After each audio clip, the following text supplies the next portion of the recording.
The early 2000s saw a flurry of reports documenting safety and quality issues in healthcare. One of these reports addressed the educational needs of those going into health professions to help address these issues, the 2003 IOM Health Professions Education Report. This report identified 5 key areas for improvement, and the Quality and Safety Education for Nurses, or QSEN, competencies were developed to directly correlate with these specific to nursing education, although they also include one additional competency specifically addressing safety. Each competency is clarified with the details of the knowledge, skills, and attitudes that should be developed in nursing education. This is our concept map showing the relationship between informatics and patient-centered care. As you can see, it's fairly complex. However, our concept map shows that the primary intersection of these two QSENs is in the functions required to provide patient-centered care, where informatics can play a role. This is primarily in communication, error mitigation, decision-making, and knowledge management. This presentation will focus on the relationship between the QSENs numbers 6 and 1 of informatics and patient-centered care, respectively. I won't read the definitions of these, but the gist of them is that informatics is about the use of information and technology relevant to healthcare, while patient-centered care is about respect for and partnership with the patient and recognizing the patient's autonomy in their own care. There are many ways in which these QSENs intersect, and informatics may have both positive and negative impacts on patient-centered care. High-quality information and communication are required on both the patient and clinician side to provide quality patient-centered care. Some of the benefits include improved access to high-quality information, more methods of communication from both the patients and clinicians, facilitation of care and care coordination through the use of technologies such as EHRs, PHRs, telehealth, clinical decision support, patient portals, and patient-reported outcomes assessments. However, the use of informatics may also introduce more bureaucracy, and requiring more impersonal interactions with screens may hamper the clinician-patient relationship. Additionally, inaccuracies in these systems, for example, due to someone clicking the wrong box or not understanding how to properly use a technology, may negatively impact patient-centered care. Finally, when using technology, the ability of the patient to access and understand the technology, particularly when it's web-based, must also be considered, as not all people have internet access or computing devices at home. For example, roughly 1 in 5 households in the US did not have internet access as of 2021.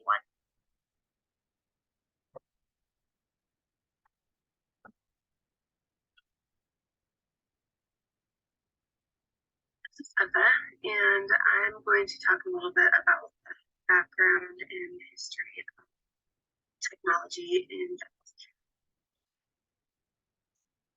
Once someone enters the world of healthcare, it's amazing to see things that actually haven't changed, and it's also equally amazing to see how far the medical field has come, especially in the sense of informatics.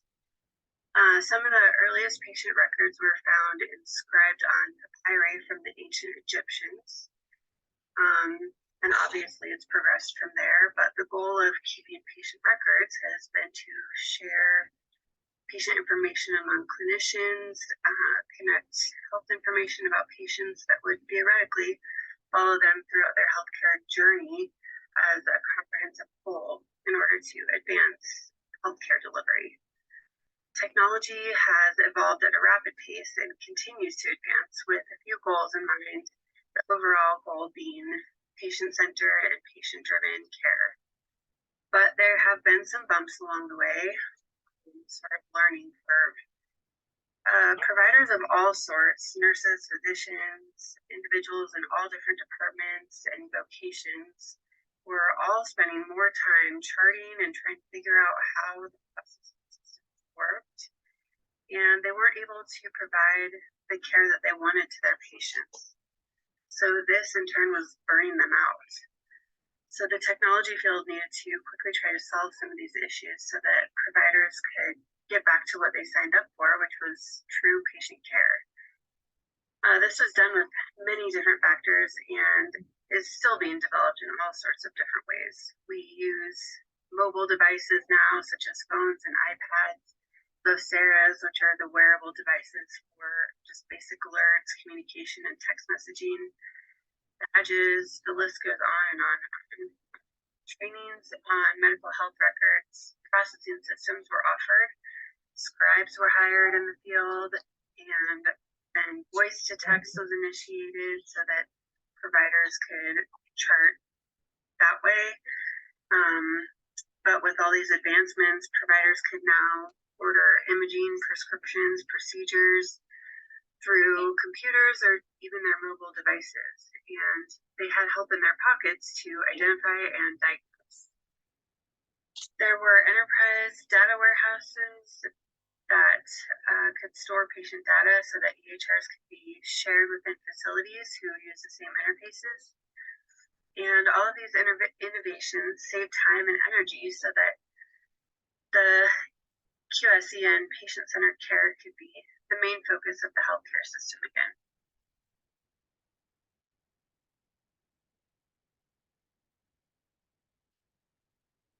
There have been several acts and agencies created to ensure that patient-centered care is being performed, some of which include the HITECH Act in 2009, which encouraged healthcare providers financial incentive to adopt an EHR system and was more about privacy and security. The 2016 Improving Health Information Technology Act initiated a set of methods and data elements for all EHRs technology, such as progress notes, imaging, communications, and more. One major thing it also did was permit non-physicians to complete documentation on physicians. And lastly, the healthcare division of the Institute of Electrical and Electronics Engineers was created in 2008, which really focused on advancement in engineering and technology in the medical field to make it more accessible, affordable, and effective.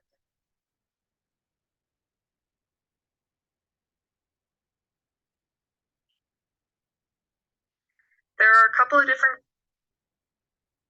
groups that create the standards for the use of technology in patient-centered care. The government plays a big role in creating a set of standards for technology in patient care.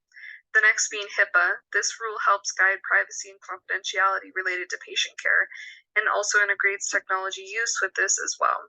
The National Institute of Standards and Technology is also related to HIPAA, and this provides a framework for improving cybersecurity and helps support the HIPAA security rule. The Joint Commission also helps provide a set of standards and enforces these rules as well throughout healthcare facilities. The HITECH Act and the Cures Act both help provide standards and rules for technology use in patient data. The Cures Act was established to help provide secure access and exchange of electronic health information. The HITECH Act was enacted to support the use of health information technology. Education, both professionally and academically, is provided via e-learning modules and other educational courses about these standards as well.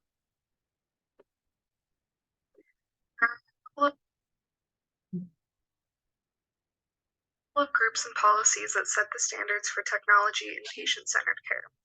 The first being the government, because the government sets the standards of technology in general for healthcare and creates things like firewalls and encryption to help protect patient data.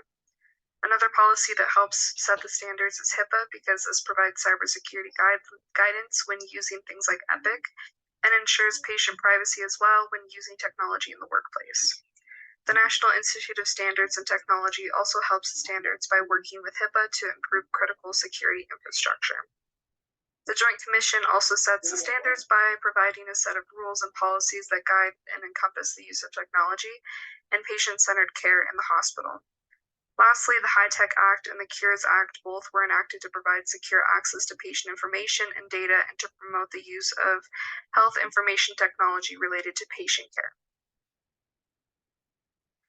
There are potential gaps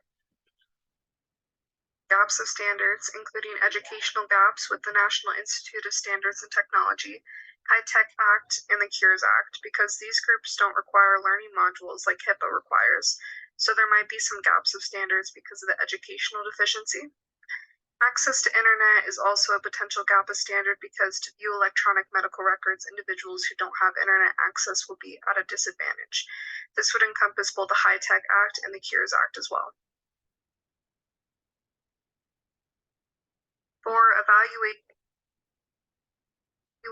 of the standards and groups that make the standards, there are things called audits that are done to evaluate these groups. For HIPAA, audit reports are done to review compliance of the provisions and rules set in place by this group. Similarly, for the HITECH Act, there are periodic audits of healthcare facilities to review compliance, and this act also requires a breach notification for individuals who are at risk of a breach in their private information. The Joint Commission also has surveyors go to hospitals and accredited healthcare facilities once during the 36-month period to evaluate their compliance of standards.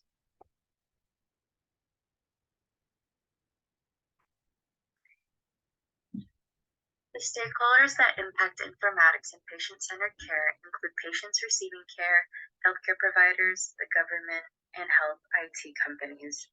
Patients receiving care will be able to collect data outside of the healthcare encounter and report it to the provider at the convenience of their own home. This patient-generated health data helps target and obtain efficient care that aligns with patients' health status. Next, the use of informatics helps increase patient autonomy. The patient is able to determine how, when, and/or if the data is shared with healthcare professionals. Lastly, the ability to convey one's health status and concerns are enhanced. Healthcare providers are able to communicate with patients easier due to informatics. Healthcare professionals and patients are able to correspond through email, social networking sites, and other online platforms. Providers are also able to befriend other healthcare providers or patients on social networking sites. According to the American Medical Association, healthcare providers must maintain standards of patient privacy and confidentiality when doing so, and refrain from posting identifiable patient information on the internet. Retrieving patient-generated health data outside of typical health visits can provide deeper insight into the patient's condition, increase accuracy and clinical relevance of patient information, increase insight into patients' health between other healthcare encounters, which can improve plan of care and health goals. Remotely monitoring the patient and their health data also expands care for those who have limited access to healthcare and improves care for those with acute or chronic conditions due to additional monitoring outside of healthcare encounters. Next, the government provides and regulates interfaces and interoperability standards between hospitals, physicians, sickness funds, government agencies, and patients. They also ensure that IT services meet privacy requirements. Lastly, health IT companies, which are companies that specialize in informatics and provide tools and systems that enable patient-centered care, manage data standardization, and the aggregation and cooperation in knowledge sharing.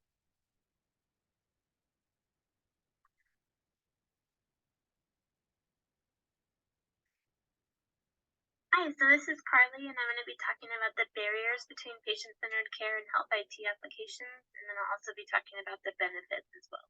The next slide. So as Tessa mentioned previously, about roughly 1 in 5 households in the US do not have internet access as of 2021. And this is obviously the first and most major obstacle that hinders the ability for many people to access the healthcare technology that would be beneficial for them. Additional barriers are related to the individual's ability to understand and adapt to new technologies that are available to them. And in this instance, it becomes essential to educate patients on how to properly use the technology that's being offered. For example, when we provide education on a health IT device, platform, or app, we can't just end it there and send it on their way. This is actually a great opportunity to engage the patient and teach back, where they show you from the beginning how to properly use it and access it. Additionally, there needs to be written instructions on how to utilize their technology at home in case they do forget, or someone else may be also providing care, or in the case that somebody else is also providing care. In this instance, the health technology use becomes highly individualized because if the patient is showing signs that they may not be able to manage this device or platform on their own, we should really not be sending them on their way with it yet. So this just kind of goes back to just meeting the patient where they're at. And if they're not quite ready to go home with it yet, we need to either offer follow-up care where they come back for more training on how to use it, or maybe we can send someone to their house to help them get it set up with more training. Obviously, the efficacy of getting someone to go to their house to help them set it up with the training can be a bit difficult, and it's not always possible. But again, this would be the best case scenario. But this kind of strategy of meeting the person where they're at and providing additional training until they really understand, teach you back how to do it, also needs to be in place for clinicians and healthcare workers, because we all have our own limitations when it comes to understanding new technology or devices, and we all progress in a slightly different schedule and learning thing. So this kind of strategy needs to be in place with the clinicians and healthcare workers. However, sometimes, unfortunately, healthcare providers and the patients are just thrown into these new devices or software without sufficient supervision, and they make errors which could lead to poor health outcomes for the patient. Depersonalization may become an issue in those who are utilizing telehealth services, because poor video quality may inhibit the accuracy of the clinician's ability to assess the current state of the patient's condition.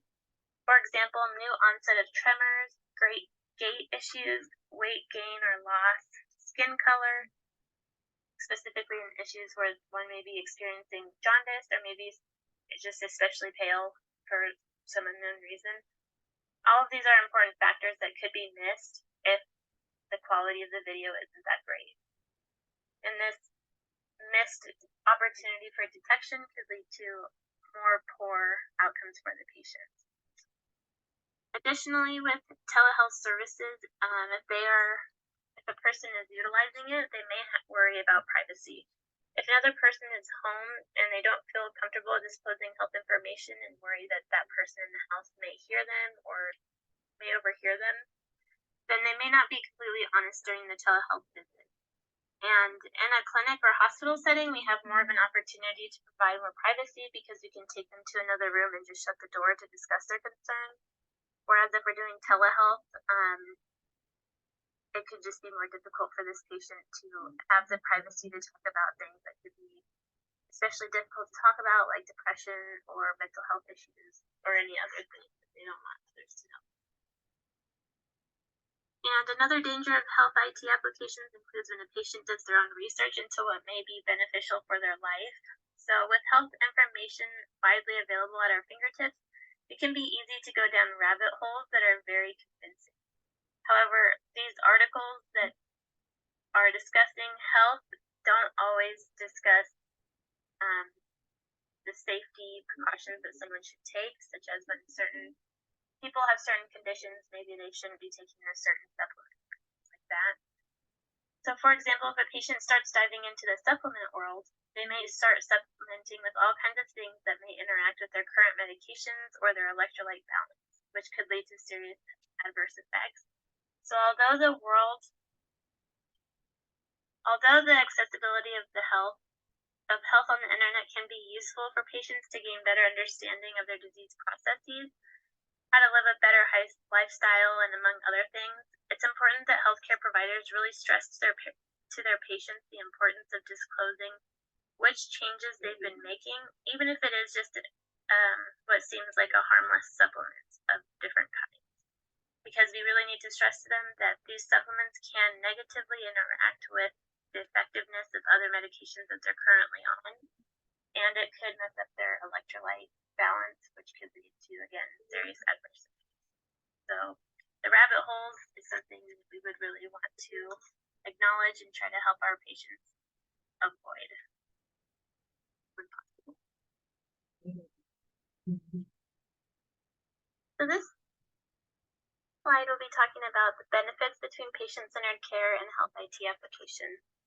So just to reiterate what Elle mentioned earlier, patient-centered care means that we recognize the patient or designee as the source of control and full partner in providing compassionate and coordinated care based on respect for patient preferences, values, and needs.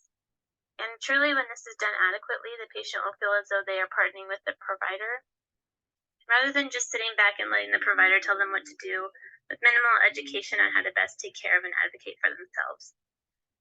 So health technology really helps power the transition from a patient playing the passive role in their relationship with healthcare to taking on a more empowered role as the patient is informed, has the ability to make choices, and is involved in the decision-making process.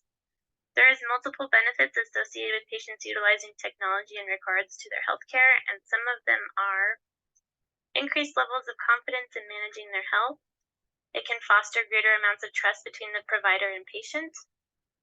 The patient can feel that they have more control and less anxiety over their overall situation. There can be improvements in disease and wellness management. It can provide comprehensive data that helps patients identify potential triggers and alleviating factors.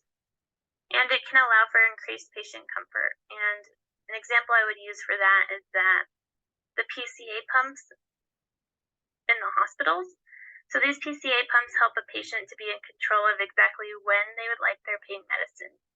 And many patients who use the PCA have comfort in knowing that when they are experiencing pain, they can just click a button that provides a safe dose, which totally decreases their worry of their pain not being properly managed due to being forgotten about or having to wait for long periods of time when their nurse is checking on other patients in different rooms.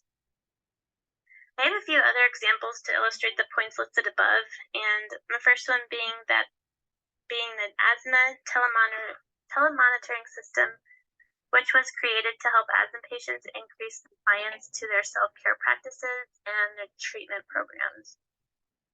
So the asthma telemonitoring system works by collecting the spirometry data and symptom reports from asthma patients as the patients logged in their results into the system created specifically for them.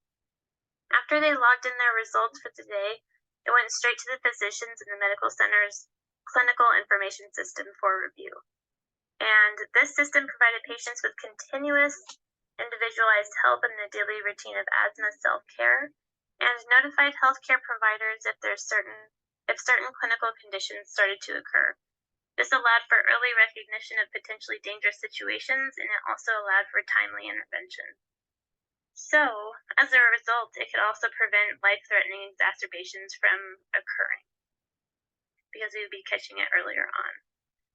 So this method of care really highlights that as healthcare workers, we recognize that there has been a lot of evidence in the literature that many asthma patients have difficulties in following action plans on a daily basis and have low compliance to medication regimens, and that's what leads to poor outcomes. The use of asthma telemonitoring systems meets the patient where they are at, provides continuous support, daily reminders, and helps them feel supported by their clinical team. In this scenario, this is truly an example of healthcare providers and patients partnering together to increase health outcomes for the patient. And this kind of example could be used for other chronic conditions such as heart failure and other things that patients have difficulty monitoring and treating on their own. Another example is the utilization of telehealth. So this is beneficial in that it allows the provider to meet with the patient from the comfort of their own home. And this is much appreciated by those who may live in rural areas, lack availability to transportation, or have responsibilities at home that make it difficult to schedule in time to drive to the provider's office that may be across town. In addition to using video conferencing to enhance interactions, telehome care applications utilize vital signs and other reporting devices that allow patients to become more involved and oversee the monitoring process in many cases. So this use of the telehome care is really referring to where the patient can monitor their own blood pressures, heart rate, temperature, and things like that, just the general vital signs, and it actually works to empower the patient, and it gives the patient the opportunity to feel capable of knowing how to monitor how they're doing. It gives them a sense of control, and it's been shown to reduce anxiety in patients. My last example has to do with COVID-19. So COVID-19 is just scary for everyone. There were so many unknowns, and so many people were afraid of getting it and dying. When people were diagnosed with COVID, they were ordered to self-isolate. Some patients were at a larger risk for complications due to other serious comorbidities. So the Mayo Clinic developed a program called the Mayo Clinic Patient Monitoring Program. and it shipped out kits that included tablets, like iPads, vital sign instruments, and weight scales. And the patients were required to check their vitals between 2 to 4 times a day and report their data through the monitoring system. If any data was out of the normal range, it immediately alerted the remote monitoring nurses to call or video chat with the patient and explore what other symptoms they were experiencing. Patients were comforted in knowing that they had access to 24/7 nursing care, and early signs of decline would be immediately identified before it was too late. So health information technology had significant uses and benefits during the last pandemic, where hospitals were often filled to their capacity and remote care was required. So the benefits of healthcare technology are numerous, and a lot of them I have not even listed, so this is not an exhaustive list. But overall, you can see that it would help empower the patient to take control of their own health, be a greater advocate for themselves when they notice things that are slightly changing, and it helps them learn about their overall disease process. So, and that gives us an opportunity to really help provide patient-centered care, where we're collaborating with the patient.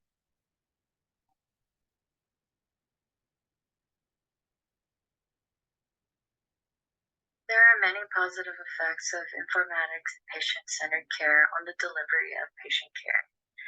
During the COVID-19 pandemic, electronic health or e-health applications were used as solutions to support patient-centered healthcare and also control the spread of the disease, leading to safe management of illnesses. E-health promotes patient care and treatment by increasing ease of exchanging treatment relevant data among healthcare providers or patients, leading to easy and effective communication. Furthermore, e-health is convenient and provides efficient healthcare access due to options like telehealth and video conferences. These two factors allow for patient-centered medical consultations of patients in their homes and increases their access to medical advice. Also, patients would be able to use mobile communication systems and mobile applications to manage healthcare activities, share medical data, analyze health information, and improve overall patient experience. Lastly, the use of e-health is time-saving and tends to be low cost for patients. Patients are able to have a healthcare visit at the comfort of their own home through telehealth and video conferences. Furthermore, e-health can be low cost as patients can use economical public Wi-Fi access if needed.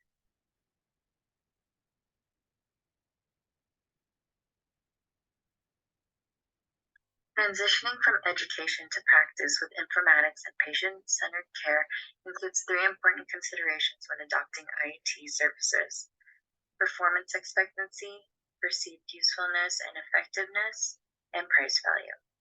With performance expectancy, in general terms, it means that it's the degree to which an individual believes that using the information system, or IS, will help him or her attain in job performance.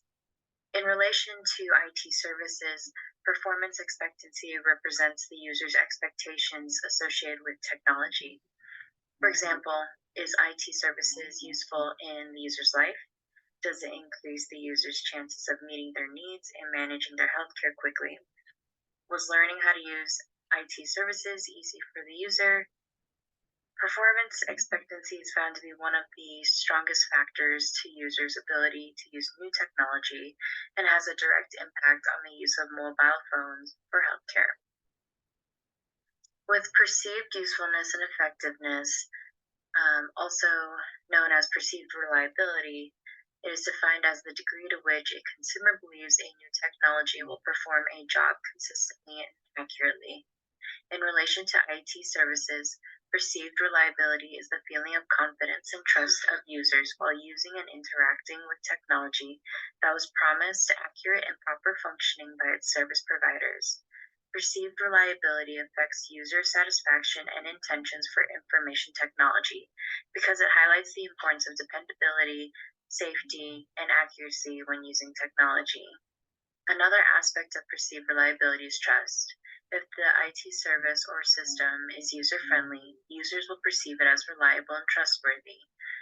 and trust is the leading concern of users when considering adopting online-based services or products. Lastly, price value is defined as the user's trade-off between the perceived benefits of the applications and monetary costs for using them. Users tend to compare the prices they paid for technology and discounts they might receive from continuous technologic use. IT services can provide cost-effective delivery of care than traditional healthcare services, including in-person visits, trips to emergency centers, and hospitalization. I'll be discussing the next 4 slides, including legal and ethical considerations, laws governing technology and patient-centered care, pension and shared decision-making, as well as nursing responsibility. So before we talk about legal and ethical considerations between the use of technology and patient-centered care, we must discuss its goal. So what is that goal? The goal of implementing technology into our care is having the right information always available at the right time, which will allow us to make informed decisions and provide us with day-to-day trends on all of our patients. And we can see this at clinicals at Renown. They have the Bolt phones as well as the portable computers so they can use at their convenience, allowing patient-centered care to just be so much easier.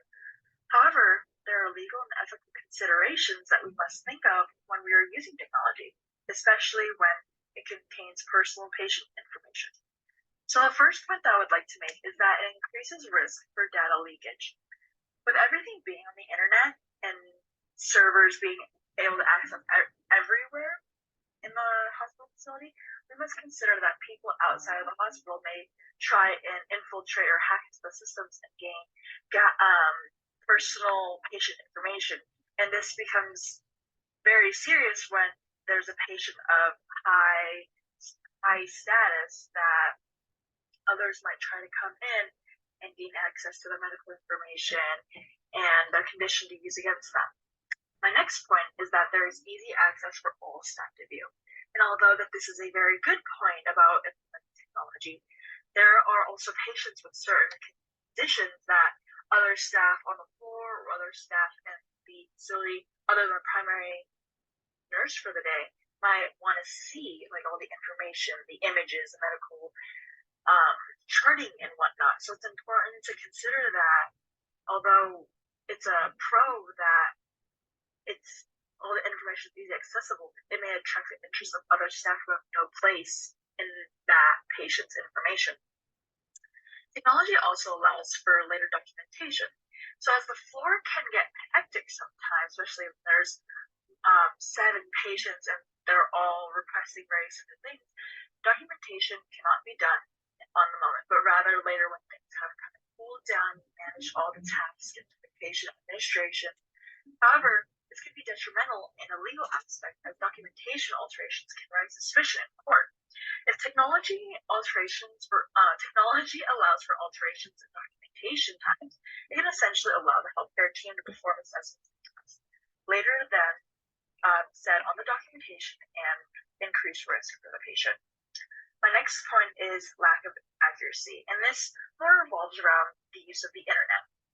With many individuals and families, especially those who partake in the social determinants of health and cannot necessarily afford healthcare, they're more going towards self-care, often retreating to the internet for information on signs and symptoms as well as treatments to kind of help them without needing to go to the hospital, the emergency department for treatments. However, this can cause some fright as some health concerns relate to serious and other life-threatening issues. So it's important that healthcare providers consider this and assist patients and families in distinguishing information that is right from wrong. And finally, my last point is inaccessibility. And with the rise of technology, we must consider those who might not have access or understand technology.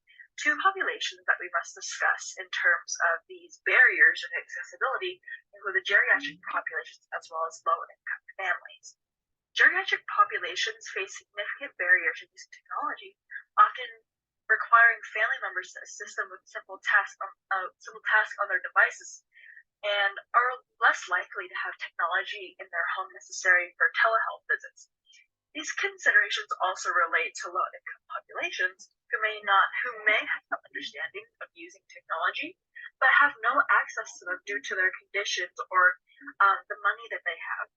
So along with the geriatric populations, they are less likely to have technology at their home for telehealth, as well as proper internet connection required for digital health platforms.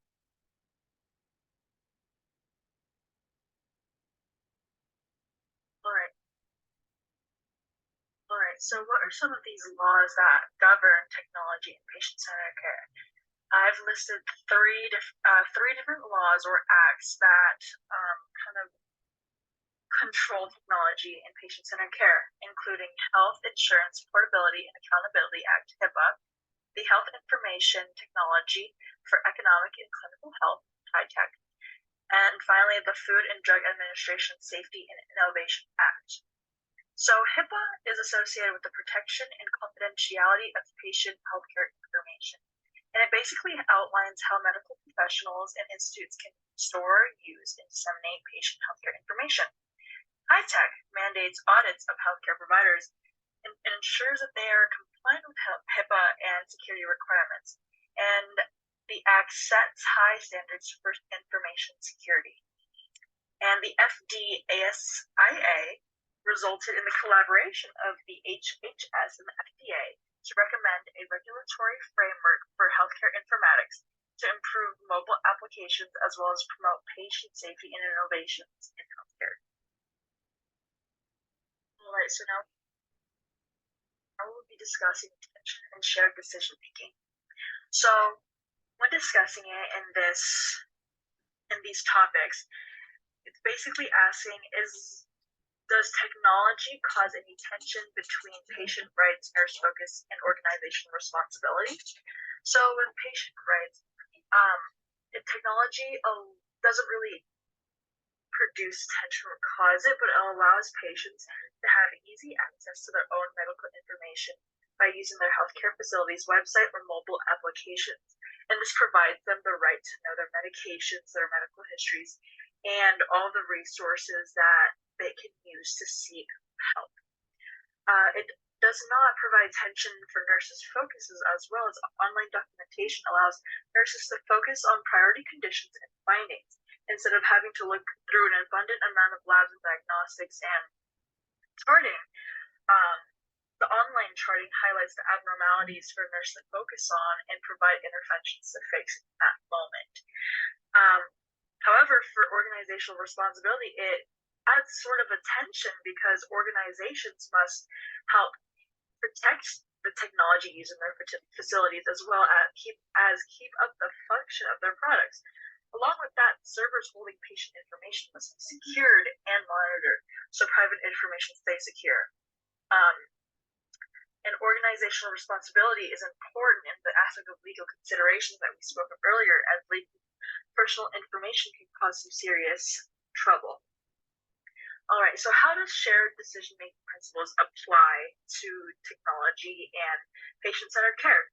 So communication with providers.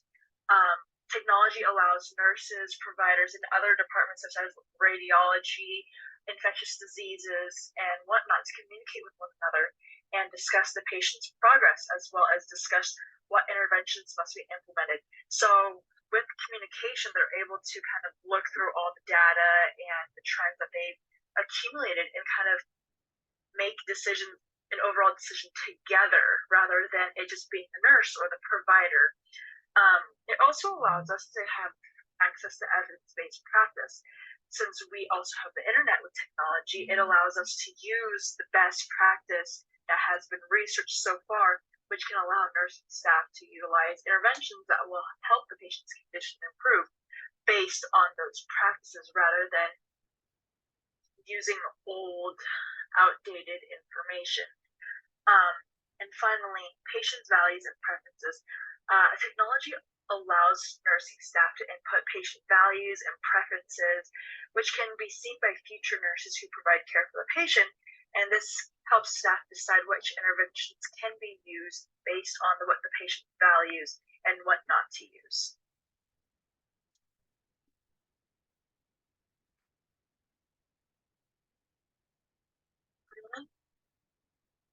We will be discussing nursing responsibility.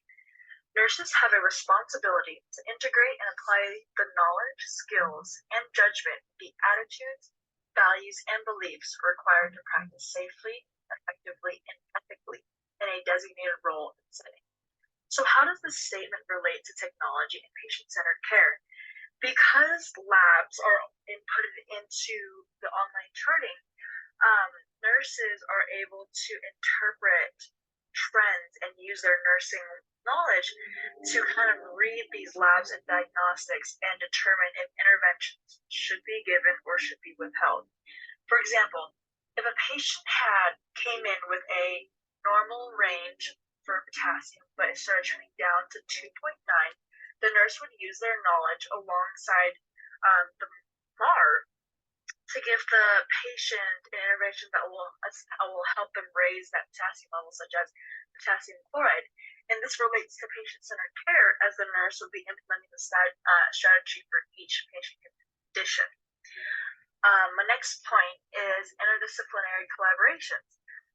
Nurses use technology to communicate with other departments and healthcare providers to advocate for their patients in getting labs drawn or active orders altered based on their patient's current condition.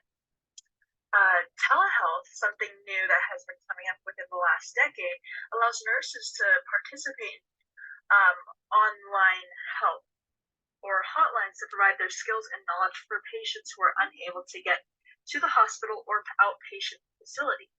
And nurses have the responsibility to utilize their knowledge and provide education for all patients, despite them being at home or in their facility.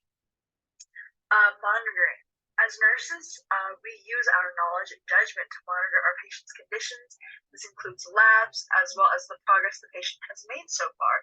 And technology helps us document all of these findings and allow nursing staff to track the progress that has been made so we can determine what interventions can be implemented or if they need to be moved or transferred to receive more critical care. My next point is maintaining patient safety. When we complete safety profiles for patients, it helps indicate whether they're low, moderate, or high fall risk. We can use our findings there to help implement safety precautions that can prevent our patients from falling. And this can be helped by using bed and chair alarms,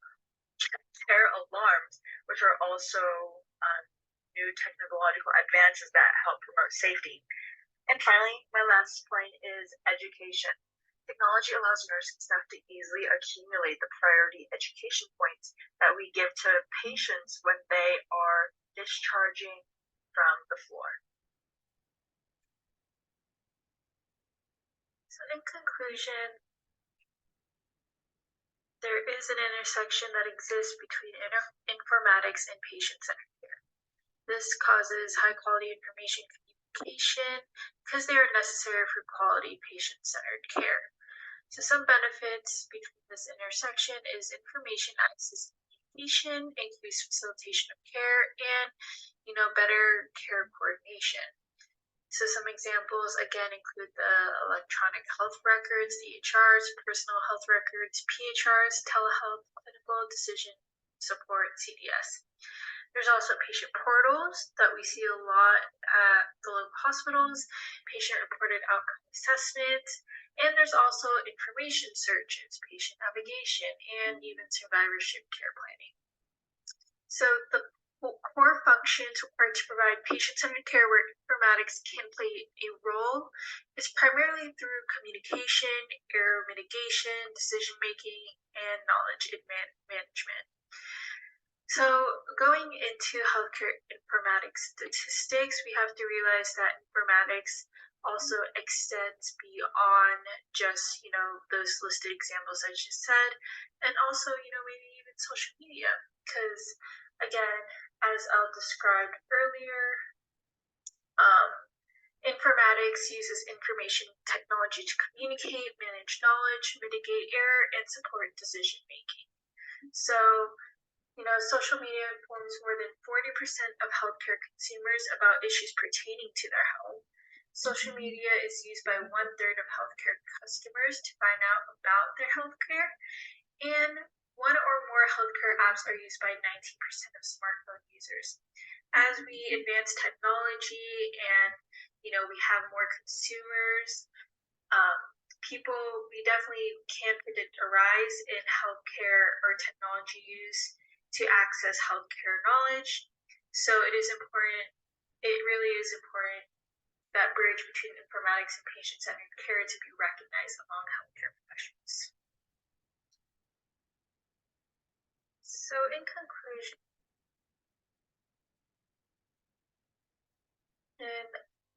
informatics and patient-centered care are intersectional and they can be seen in different levels of healthcare.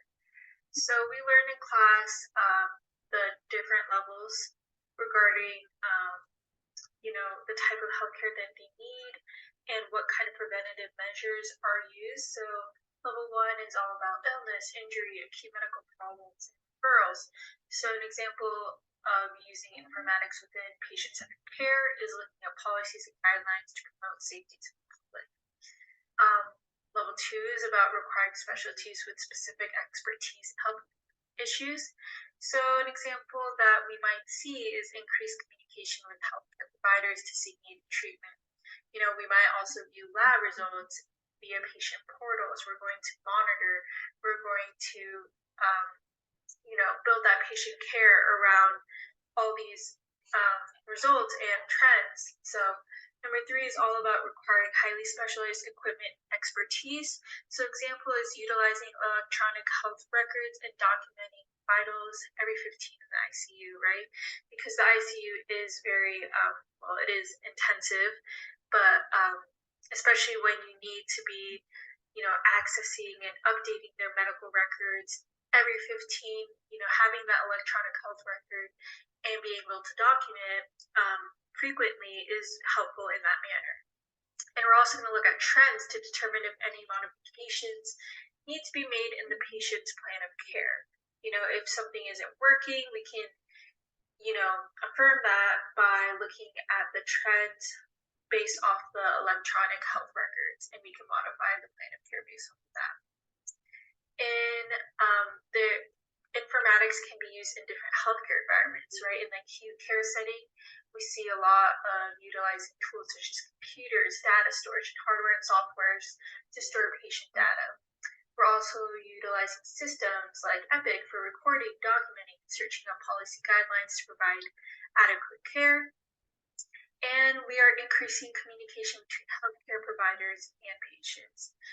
This can be by Epic or even the use of phones, which we can call providers real quick on hand. So it's stuff like that that we see a lot in the acute care setting. However, on the flip side, in the population community care setting, this allows information to be shared with the intended community, right? Because out there, maybe there's a lot of social determinants of health, maybe there's lack of transportation. So having that accessible technology can increase communication within the community. It enables patients to manage their own health and feel control, and even increases accessibility and equity. So this is by solving potential transportation issues, for example.